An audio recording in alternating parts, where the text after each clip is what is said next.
Bismillahirrahmanirrahim. Assalamualaikum warahmatullahi wabarakatuh. Sebelumnya, perkenalkan, saya Siti Nuraili Masrifah dengan NPM 2321700075 dari kelas C. Di sini saya akan menjelaskan mengenai geografi regional negara berkembang atau bisa disingkat juga dengan GRNB. Nah, di sini juga saya akan menjelaskan mengenai negara Gambia.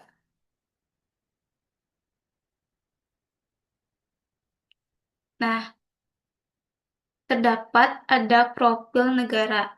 Nah, untuk nama resminya yaitu Republik Gambia, untuk ibu kotanya yaitu Banjul, untuk mata uangnya yaitu Dalasi Gambia, dan untuk nama presidennya yaitu Adama Barrow. Nah, di situ juga ya terdapat ada bendera Gambia.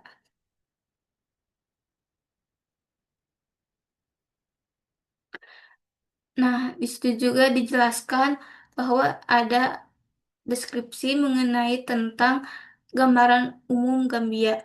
Nah, jadi Gambia itu adalah negara terkecil di benua Afrika.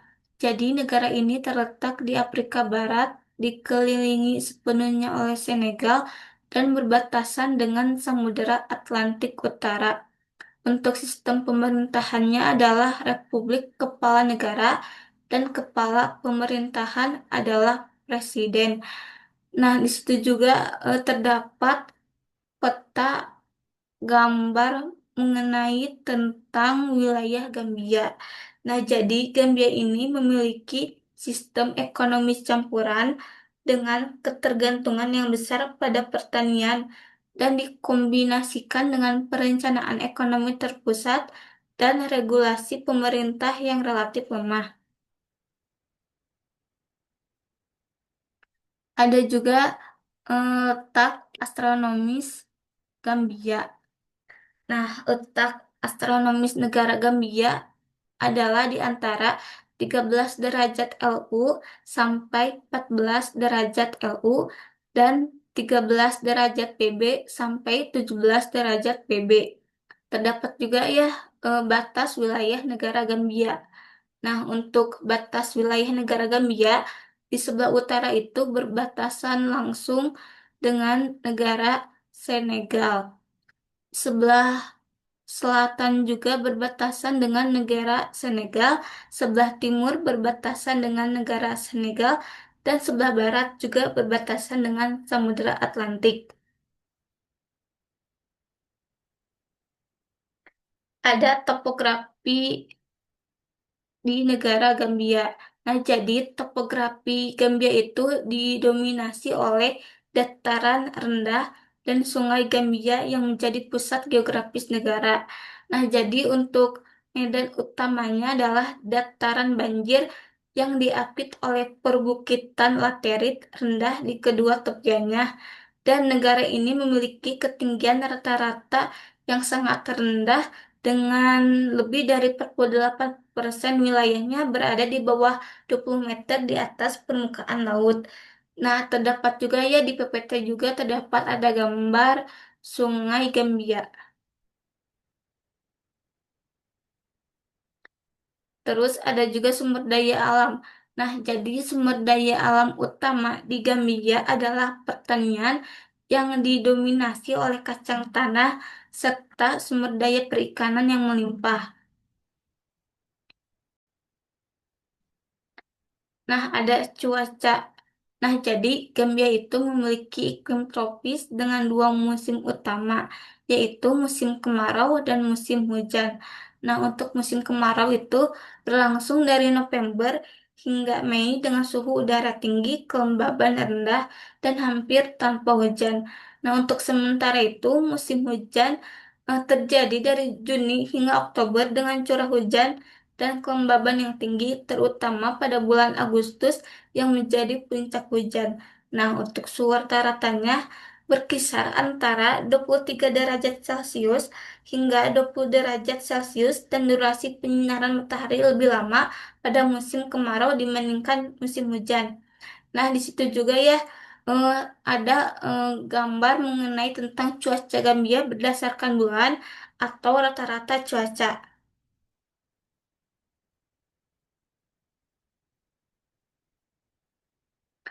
Nah, di gambar tersebut ya ada iklim rata-rata suhu tertinggi dan terdingin pada negara Gambia ada 40 derajat Celcius, 35 derajat Celcius, 30 derajat Celcius, 25 derajat Celcius, dan 20 derajat Celcius.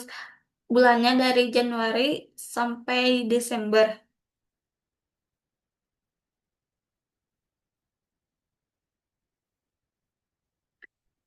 Nah, ada juga kondisi fisik di negara Gambia, yaitu terdapat batuan, tanah, dan geomorfologi.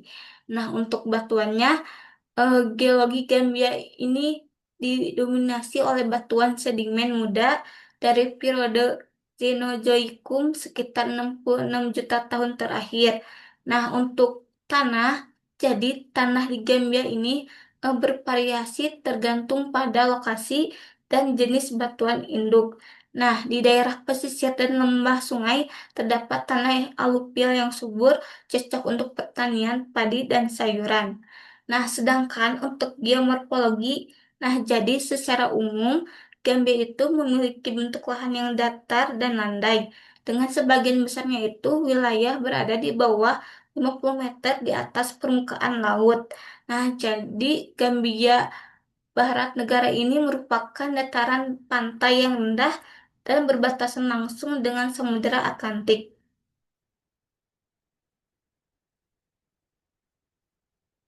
Nah, di sini juga terdapat Sungai Gambia. Nah, jadi Sungai Gambia adalah sungai utama yang membelah negara ini secara memanjang dari timur ke barat. Nah, mengalir sepanjang sekitar 1.120 kilometer. Meskipun hanya sekitar 320 kilometer berada di dalam wilayah negara Gambia sendiri. Nah, jadi sungai ini bermuara ke Samudra Atlantik di dekat Banjul. Nah, Sungai Gambia itu sangat penting untuk kehidupan sosial dan ekonomi di negara ini. Di sini juga ya terdapat ada flora dan fauna. Nah, untuk floranya itu cukup beraneka macam. Itu ada hutan tropis dan savana yang didominasi oleh pohon-pohon seperti akasia, palem, dan khas Afrika Barat. Ada juga ya hutan bako, jadi tumbuh subur di sekitar muara Sungai Gambia itu dapat memberikan habitat penting bagi banyak spesies laut dan burung. Untuk fauna di Gambia itu ada mamalia dan burung. Nah, untuk mamalia itu seperti babi hutan dan kucing liar, sedangkan untuk burung itu seperti elang dan burung air. Nah, terdapat juga sosial budaya di Gambia. Ada etnis, bahasa, tradisi lokal. Nah, untuk etnis itu di Gambia itu memiliki etnis sebagai kelompok terbesar yang diikuti oleh Pula, Wolok, Jola, dan yang lainnya. Sedangkan untuk bahasanya, jadi bahasa di Gambia itu menggunakan bahasa Inggris. Jadi bahasa Inggris adalah bahasa resminya Gambia. Nah, sedangkan untuk tradisi lokal, jadi masyarakat Gambia itu memiliki tradisi yang kaya, termasuk kepercayaan adat tradisional Afrika. Nah, upacara agama tradisional itu masih dihargai oleh umat Islam dan Kristen. Nah, juga di sini juga ada ekonomi. Nah, Gambia itu adalah salah satu negara kecil di Afrika Barat dengan ekonomi yang didominasi oleh sektor pertanian, pariwisata, dan perdagangan. Nah, jadi pertanian itu adalah tulang punggung ekonomi Gambia. Sedangkan pariwisata itu dikenal sebagai tujuan wisata dengan pantai yang indah dan budaya yang kaya. Jadi, pariwisata itu dapat memberikan kontribusi besar terhadap devisa negara dan lapangan kerja. Ada juga perdagangan. Nah, letak yang strategis di sepanjang Sungai Gambia menjadikan perdagangan dan transportasi sungai penting termasuk ekspor hasil pertanian. Nah, di sini terdapat bahwa ada gambar mengenai demografi Gambia. Bisa dilihat ya oleh teman-teman, ini ada populasi, kepadatan, tingkat pertumbuhan, angka kelahiran, tingkat kematian, harapan hidup, dan tingkat kesuburan. Nah, di sini juga saya akan menjelaskan mengenai tabel indikator negara Gambia. Nah, untuk PBD per kapita itu 2,51 K USD, sedangkan untuk pertumbuhan penduduk 2,30%, kelahiran 35,27 per 1.000 penduduk, sedangkan kematian 36,23 per 1.000 kelahiran hidup, dan harapan hidup 63,8 tahun. Nah, di sini juga saya akan mengaitkan 10 konsep geografi yang tadi saya jelaskan. Nah, untuk lokasinya, jadi negara Gambia itu terletak di Afrika Barat di sepanjang Sungai Gambia yang mengalir dari timur ke barat dan muara ke Samudra Atlantik. Nah, untuk jaraknya panjang wilayah Gambia ini hanya sekitar 320 kilometer. Nah, untuk morfologi itu didominasi oleh dataran rendah. Untuk keterjangkauannya, jadi Sungai Gambia ini menjadi sarana transportasi utama yang menghubungkan daerah pedalaman dengan pesisir. Hal ini meningkatkan keterjangkauan antara wilayah dan mempermudah akses perdagangan serta pariwisata. Nah, untuk polanya, jadi pola aktivitas ekonomi dan permukiman di Gambia mengikuti kondisi alam. Nah, selanjutnya juga ada aglomerasi. Nah, kota Banjul merupakan contoh aglomerasi di mana penduduk terkonsentrasi karena faktor ekonomi transportasinya.